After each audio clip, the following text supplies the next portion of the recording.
How's it going, everyone? It is Prashan here, and I have Tucker back with me from the dead. Well, it's been a busy 2 weeks, SnapCon, but you're there with me, and not just in spirit, but in person. And then you had your birthday stream, fresh off a 24-hour stream, which is insane. And now you're here. How's it going, Tucker? Hey! Oh, it is great to be here. We do this for you. As we freeze a little bit, we do this for you. Maybe I had a 24-hour stream. I did have a 24-hour stream, but I love making this video with Prashan every week, and we got another certified banger for you guys to get you through the weekend, get you those 300 collector tokens if you guys did get speed, which hopefully. Maybe you did. Maybe you're saving for these other cards. But I'm super excited, and it's good to be back. You've been freaking killing it, P. Yeah, man. SnapCon was pretty fun. I was here by myself last week, but kept it alive. We have Speed here. I think he's a pretty good card. A lot of people are saying he's boring. But like I say, boring is good. That means it's not too bad. It's not like Hydra Bob, where no one gets it and it's a dud. And then he's not like Arishem, where everyone got Arishem because they feel like he's broken. But Speed, I think, is the perfect complementary card. And it could do so many things. It fits in Surfer. It fits in Ongoing. It just fits in the basic list. Like, as long as you play on Curve, he's pretty fine. What do you think about Speed here, Tuck? Yeah, I totally agree that speed is a boring card, but if you think of the premium stat lines when it comes to the 3 cost, 3-5 is premium stats. Speed normally you're getting to at least 3-6, 3-7. With the only downside is he can get Enchantress or Rogue. But who is Enchantressing a 3-drop that gets extra power? And why would you even Rogue this card? So it's just he's a good card just to have. It's just the 3 cost slot is just so competitive. Would you rather have tech or a consistent 3-6 is kind of what I'm thinking. Right. And then we're going to go into a deck here. I think it's by KM Best, a good old speed deck, and it's pretty good. So let's give this a look here. And it's just speed on Curve. So you have Kitty Pryde, Maria Hill, Nico, Athena, Angela, Hawkeye, Cassandra, Speed, Loki, Wiccan, Ultron, and Alioth. So, of course, in the beginning here, you have your Kitty Pryde, and then you could go Kitty Pryde Nico or Kitty Pryde Maria Hill if you want on turn 2. You could go Maria Hill on 1 and ensure that you have a 2-drop, and then you could play Kitty Pryde Athena on 3. It plays so well on Curve in the beginning. Sometimes it feels bad when you don't get those cards and you're top heavy, but overall the beginning is pretty good. And then mid-rangey, of course, you have Wiccan, you have Loki. You could play early if you want. And then your end game, of course, you have Ultron. And then if you have priority, you could just Alioth them, and it's all over. And then you do have that tech that goes against Arishem decks who have the scary Cassandra Nova here. So what do you think about this deck here, Tuck?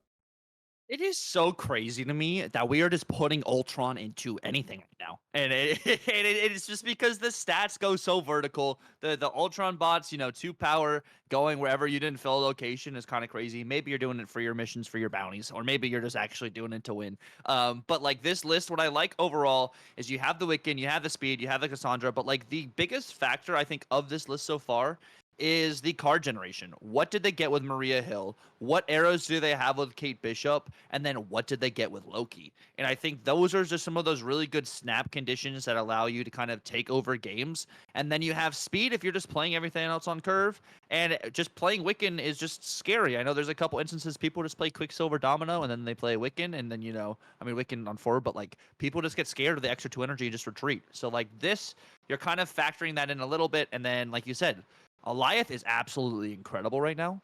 It literally can just steal you games. A lot of mid-range decks are using Alioth once again, even though it doesn't remove cards. It's just priority is so more important, I feel like, this season. So this list does hit. Yeah, it definitely does. It's so crazy. The Ultron. I think Ultron might get nerfed pretty soon. I think the bots might get touched in the next OTA or patch because he's so good right now. And then next we have Arishem here. Arishem is still one of the most played decks in the game, but it's constantly evolving here. So Man Thing recently got buffed like 4/7. So now he's inserted into here, and overall, it's still the same, and it's just so good. Yeah, Arishem, they added 3 more cards to Arishem to make your draws go from 20% to 18%.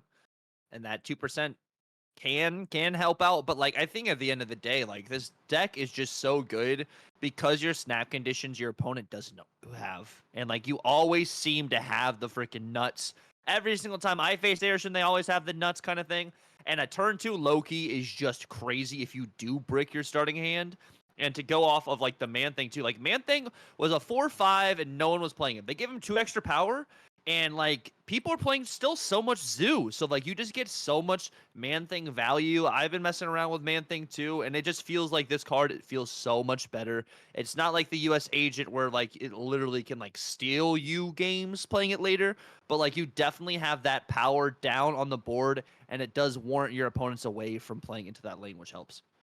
Yeah, like the Revis deck that I had on my Yep. channel, I had Revis on. Like you could swing a whole lane with Man Thing and another card, and Yeah. like just take control, especially when they go super small on you.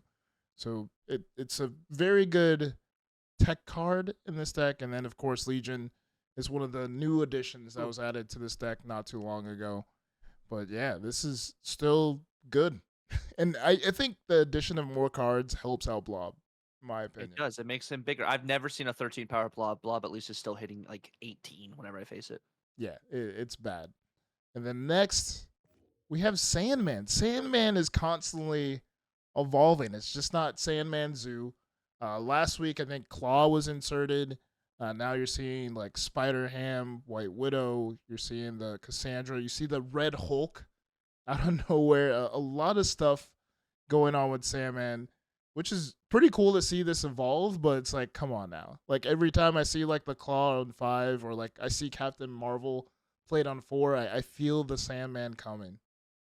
Yeah, this list is interesting. So like Spider Ham is arguably one of the like most played one drops right now, which is so crazy to me because I mean this card was good. Of course, yes, it hits the leftmost card, but you're seeing it more now, especially in this list. It makes this list so freaking annoying because you have the Ham, you have the White Widow, those are 2 annoying cards. You have the Copycat, that's another annoying card, and then you got Sandman. So you stack it off that way. Normally you're seeing it in more of a Patriot iteration, but this actually is kind of crazier because you're expecting Ultron, and then they drop a Red Hulk, and you're not normally playing out all of your energy too, so that's at least a 13 power Red Hulk coming onto the board final turn. So like it just is way more flexible now, and then oh look, I'm winning this game now. I totally beat Ultron. Captain Marvel comes in and just freaking steals the win for him. Yeah, and I say if you don't have Red Hulk, you can always go Doctor Doom too. That Yeah. way you could fill up all those lanes just in case you don't have them. But yeah, this deck is just as annoying as going to the beach and still having sand in your car like weeks later. It just feels that way. Like, I don't know. I just want to kick a sandcastle when I see it just because of a Sandman. And Freaking then Sandman, bro. yeah, next we have Zoo. Zoo's pretty good, and Mm-hmm. Zoo's sort of evolved too. They've gotten rid of the Sandman altogether, and I feel like they've gotten rid of Sandman. They've got hip to all of the Killmongers, so they've put in Kyra, which is an annoying card too. Because I've been playing Surfer, and I'm like, oh, I have Killmonger, and then all of a sudden turn 3 Kyra, they're getting hip to it, but. This seems like this isn't going in anywhere either, and Zoo's here to stay. I feel like Valkyrie has lost her spot in Mm-hmm. Zoodex, and has been replaced and has gotten taller. Yeah, and the thing about Zoo that's like crazy is we're also in a very like heavy clog meta. So like you're seeing a lot of one drops and stuff, either with debris coming on your side of the board, but you have Marvel Boy to get those rocks extra power, or you have Kazar to kind of help in that instance too. It feels like this is not like a deck that is overbearing or is really oppressive. So like it doesn't feel like it is warranting some sort of like either change to it or a nerf. It's just consistent stats. And so like when you think about it that way from like a balancing standpoint, it just seems balanced and like it is good. And I like the way Marvel Boy is. It definitely does stink if you don't have Kyra, especially right now with the abundance of Surfer and Destroy, because you do just get nuked by Killmonger. But it's just an overall solid list. So much Mockingbird value because so many tokens are on the board. Um, And yeah, it's interesting to see TUCCRR back into Zoo though. But we always have seen like the Blue Marble and the Gilgamesh iteration for sure. Yeah, it's good to see like the two decks Mm-hmm. separate themselves. The Sandman and the Zoo are going their separate ways at the moment. Yes. And then next we have Darkhawk. Darkhawk isn't going anywhere either. This deck has evolved a little bit as well. The Cassandra has been added pretty much just to attack all those Arishem decks. And then the Viper too. I think Viper has some good value. You could bring back the hood, and then there has been so much junk too, just in case they give you a goblin, you could just throw it right back over. And that's pretty much it. Like Moon Knight MVP, Proxima just goes where she goes, and then hopefully you could snipe out something from them. And then Spider Ham again. Spider Ham has tons of value in this meta because you get intel on the opponent on turn one, and you disrupt their game plan. Yeah, just nuking a combo card with Spider Ham or with Moon Knight is so good because you also only have Proxima as your 4-drop in here. And then, yeah, there's so much Arishem, so it makes sense that Cassandra was slotted in here. Darkhawk just freaking carries against that as well.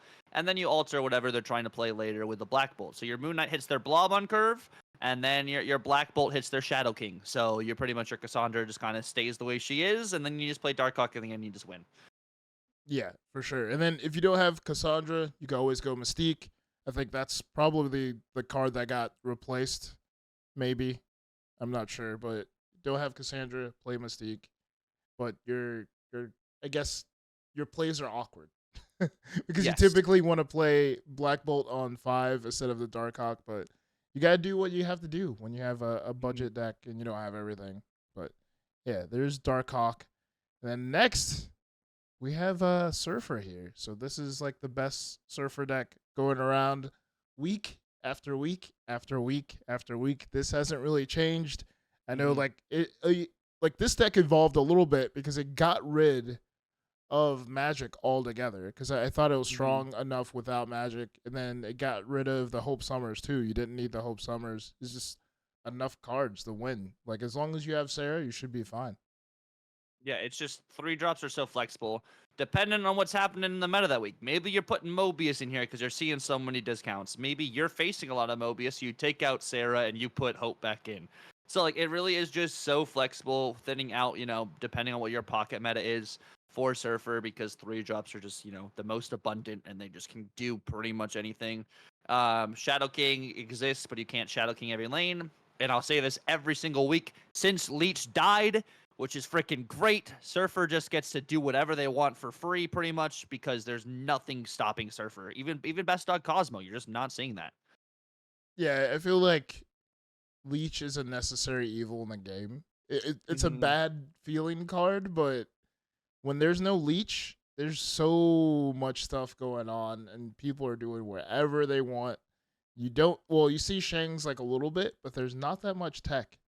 Not that much tech at all. Everyone's going tall, super tall, doing what they want to do, being greedy in the meta, and you can see with these decks. So that is it for this week. Top decks, all the meta. Me and Tucker are probably gonna take a nap, but not together because we live in separate states. But yeah, We wish. yeah. So, what you have anything to say to people before we dip out? I want you guys to make sure on Tuesday, you guys are all in Prashant's stream for his birthday stream. Spoiler alert. But yo, I hope you guys also, if you guys haven't hit Infinite, you guys got this week. If not this week, you guys got the Infinity Conquest this week. So be on the lookout for that. Next week, we're gonna try and have some decks if you are trying to push for the weekend for some Infinity Conquest. And yeah, hope you guys have a good one. Yeah, we'll add some spicy stuff to it. And then thank you guys for watching. Make sure you're like, comment, subscribe. Make sure you follow this guy here. I'll have his info down below too. And wish him a happy birthday as well in the comments. And until next time, be safe, keep on snapping, and peace. Snap.